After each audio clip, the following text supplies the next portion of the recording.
It's a very busy Friday. We are going to start with the news that we led with yesterday, too, because the FBI is now solely in charge of the investigation of Wednesday's deadly shooting of a woman by an ICE agent in Minneapolis.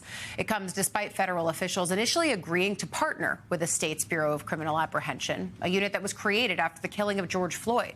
It reviews use of force cases, just like this one. The FBI has cut off the state's access to evidence, though, scene materials and interviews. Meanwhile, Vice President J.D. Vance yesterday defended the officer's actions and blamed the victim during a briefing at the White House. Watch.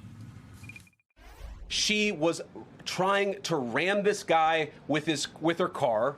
He shot back. He defended himself. He's already been seriously wounded in law enforcement operations before, and everybody who's been repeating the lie that this is some innocent woman who was out for a drive in Minneapolis when a law enforcement officer shot at her, you should be ashamed of yourselves.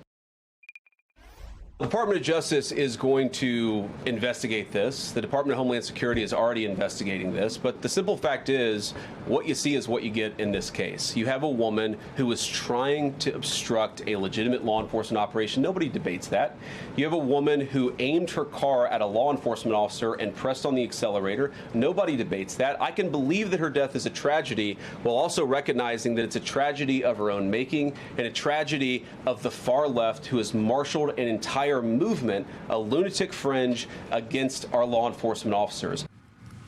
The thing is, some people do debate that because the video that we've all seen doesn't show someone ramming their car directly at an ICE agent. We have just questions about the context, about what actually happened here. And that's why investigations should play out before blame is just so broadly assigned, the way that the Trump administration is doing there and did immediately in the hours after this initially happened.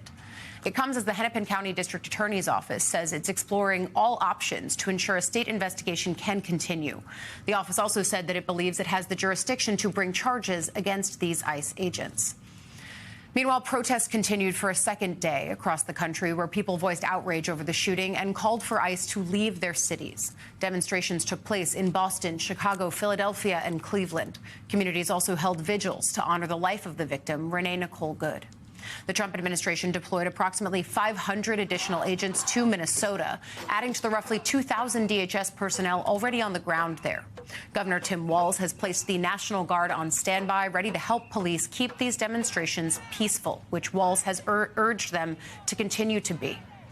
Want to bring us live to the ground in Minneapolis as we start our show. MS Now reporter Nnamdi Egwuonwu is there. Nnamdi, talk about what you've seen so far, and also there's some new developments right behind you. We can all see the police lights there. What's going on? Yeah, Ali, you'll have to forgive me for talking to you on my phone right now, but as we were setting up to talk to you today, yesterday we showed you the barrier that protesters had essentially erected on both sides of the street where the shooting took place yesterday. They turned it into a de facto sanctuary. They had vigils on the street. People routinely come to visit and pay their respects, and they were using things like chairs, pieces of wood, in some cases lift scooters, to make this artificial barrier. Well, earlier this morning, about 30 minutes ago, we saw dozens of Minneapolis police arrive on the scene here. They completely destroyed that barrier. They removed the protesters that were still inside of the area. And the police I've spoken to told me that they are now cordoning off the entire street where that shooting took place in order to, one, clean up the debris and continue their investigation. So that is a new development this morning. And that's why you're seeing such a large police presence behind me. Obviously, like you mentioned, this comes as protests and demonstrations continue tonight. This has been an active location of many of those demonstrations throughout the day. Many people in the community have been coming to this neighborhood to still see where all of this took place. We spoke to people who drove hours just to be here and make an appearance. That will no longer be an option as police now close off this entire area. And what are those people saying to you as they demonstrate and protest and, like you and I were talking about yesterday, once again find themselves at the epicenter of a national flashpoint? Ali, frustration is mounting, and it is clear, and it's only continued to grow as we've spoken to people over the last 24 hours. Specifically, the tenor and the messaging of these protests have shifted to growing demands for, like you just mentioned, the Hennepin County Sheriff's Office to charge the officer involved in this shooting. Despite the fact that the FBI has said that they're going to take over this investigation, the people I spoke to here says that the state cannot just sacrifice the role it could play in this investigation, and they're demanding delaying action and charges. Now, I've spoken to legal experts that have acknowledged it may be an uphill battle for the state to try to bring charges against this officer or to successfully prosecute this officer. Nonetheless, that's exactly what the protesters here want to see happen. So we'll ultimately end up seeing what happens on the investigation front. I know the state, again, is trying to figure out ways that they can find a way in themselves. At the same time, the administration and the FBI taking that over. But one more thing I want to get you on, Nnamdi. The Minneapolis public schools are actually shut down for the rest of the week due to an incident at a local high school. Can you talk to us a little bit more about what happened there?